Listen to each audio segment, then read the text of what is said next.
what was old has now become new again, right? I mean, 8 years ago on my channel, Love Them Knives, I was talking about Ganzo knives. I was. And then Ganzo started coming out with the D2 steel blades. I couldn't say that all, could I? D2 blades. And people were really paying attention to them then because D2 was a really nice, well thought of user steel and still is, okay? Semi-stainless, all that kind of stuff. So this is in D2, but this is a FH925. Firebird. The FH925 OR for orange. Not a big fanfare. The knife box is okay. It's adequate. It's fine. It's a $30 shooter. And this is a, this is a blade button lock, okay? Blade lock, button lock. The button locks the blade lock. And there it is. Pops out, interferes with the back of the blade. Boom, drops. Dual thumb studs. Little knife. Easy carry, easy use, discreet. Nice. And right and left hand carry. Got a little plate here you can remove and you can flip that clip, and it's a wire clip.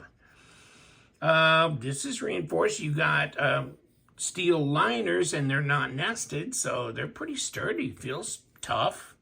Nice grippy G10, and you can grab this little dog on Amazon, okay?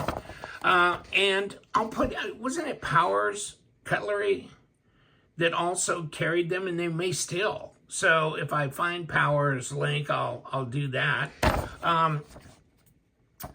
But green or black or the orange, which is probably this one over here that got cut off, but also carbon fiber, that carbon fiber G10 laminate. So that's kind of cool, all right? And this is a deep carry clip, G10, blah, blah, blah, blah, blah, blah. Okay. So, $30, right? Wow, nice. And you know what? I like their fit and finish. I think they've done a good job making knives over the years, and they've got a lot of attractive models. If you haven't had them before, because I've had about everything they've come out with, right? And they've come out with a lot of really good-looking designs, and they're very functional. And I've got one around here somewhere that's brown that I've used for, I don't know, 6 or 7 years. And, I mean, you resharpen it and you go again. It didn't fail on me, didn't have a problem, didn't fall apart, screws didn't come out, whatever, okay? It just works. And so this one is a button lock, which is really cool. It makes it real, fidget friendly, and the dual thumb studs, the ambidextrous thumb studs, whatever you want to call them, that kicks open real nice. It's just got the, Firebird knife and FH925 in D2 on here on the blade, and nice little satin, grind, and I guess for $30 it better cut, right? And it does. I mean, it ain't there to take up your position in your display case. It's there to do the dirty work, and it'll do it. I mean, they're nice. It's D2. You can sharpen it, blah, blah, blah. I can't remember. I may have done, back in the day when we were testing Rockwell and stuff, we may have done, I'm sure we did, an HRC, a Rockwell on their D2, and I don't remember it off the top of my head. I'll put that stuff down below if I can access it. I think there's a spreadsheet out there. So this one's small, but it's handy.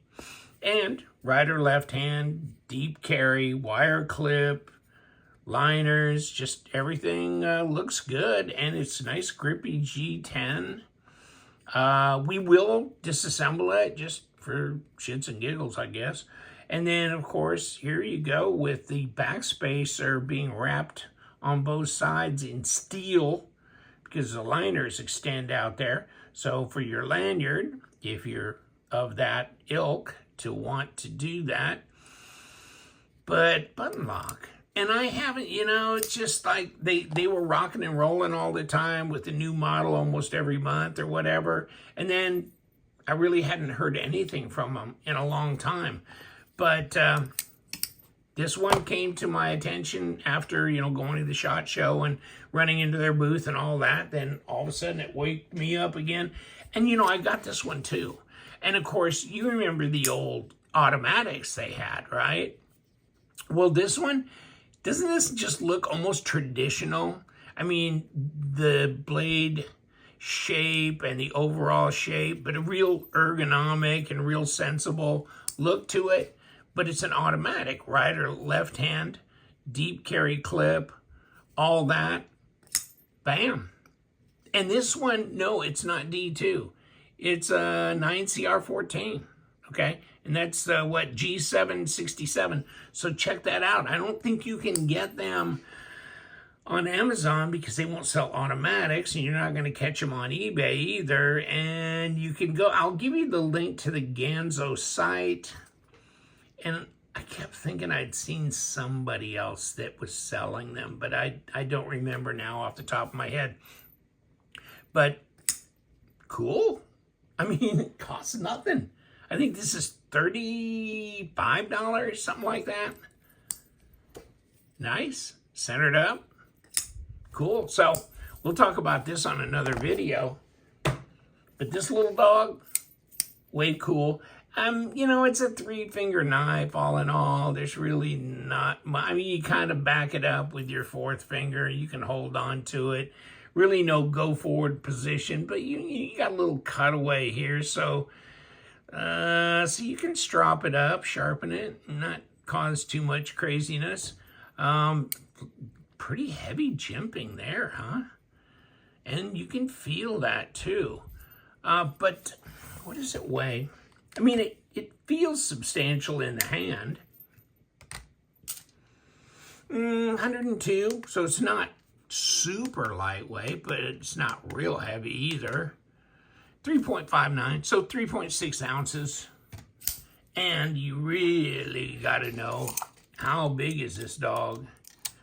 And blade length, not even 3 inches. It's what, 2 3/4 here at best.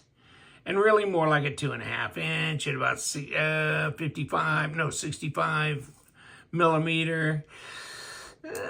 6 1/4, but not really, more like 6 1/8 inch and 15.5 centimeters long. That's it. Boom, boom, boom. And 0.45. I mean, that's nice. That's good in the pocket right there. 11.5 millimeters, so it's definitely under 12 millimeter. And see if we can grab some. Yeah, 2.6 millimeter blade stock at 0.10.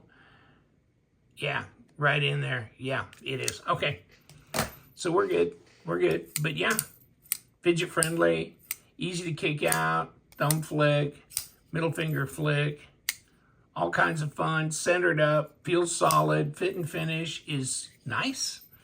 Nice, really inexpensive, which always elicits, comments from people going, well, I mean, if I can buy a budget knife for $30, it's got a D2 blade, super usable, nice, button lock, all this. Why am I paying $75 and $80 for a G10 D2, whatever, or user steel thing, and I can't tell you, buddy of mine says it's a race to the bottom. Everybody's trying to make it a little less expensive. But these guys have been the budget kings for a long time and still are, and still making a good knife. I wish I would have thought to go looking for that brown one. I think I know where it is. I think it's in a drawer in a bureau somewhere. But that one I've had for, 7 years? At least, probably 6 or 7. And yeah, used it, resharpened it, used it more. Never had any problem with it. I never had one fall apart. let's take a look at this. We'll open her up and take a peek. Put our rubber mat down, close the blade, and get ready to go in. And we've got only one place we can, and that's on this side. And they didn't want me to open this up, did they? Woo! Dog. Okay. Are we done? Okay, let's get the number 6 over here. See what we can do. Okay, these are easier. That pivot wasn't really wanting to back out of there too easy, but that's okay. And we got that and that, and then we just fell apart on me, okay? And there she be, right, with a little bit of lube on there, but you got the steel liner. And you got, nope, they're not ceramic. Oh, there's my spring. There's my spring. Okay, well, let's set the spring over here. And, oh, here's this. So, push this up. Either push it up or push it down. There we go. And then we just take this off. There's your button, and there's your bearings. And what do we got here? Okay, so we do have a captured pivot. We got that flat spot there. Where does that lines up with here? Okay, we're good. So stops it there. Bearing here, and your little pivot thing just drops out. Here it is. On this side, there's your disassembly. And it's fidget friendly. Once again, easy open, easy put back together. The only thing is you got to line up these 2 pins and, of course, this plunger here with the spring on it all at the same time when you put it down on here. So, yeah, I mean, these button locks can be a little bit fidgety on reassembly. You just got to make sure you get everything lined up properly. And then you're good to go. You got good to go with Ganzo and FH925. Do I remember that now? Yeah. Here it is. Get it on Amazon or wherever. I'll give you the link to the Ganzo website, to Amazon, etc., etc. Check it out. Ganzo, they're back. And you guys, stay sharp.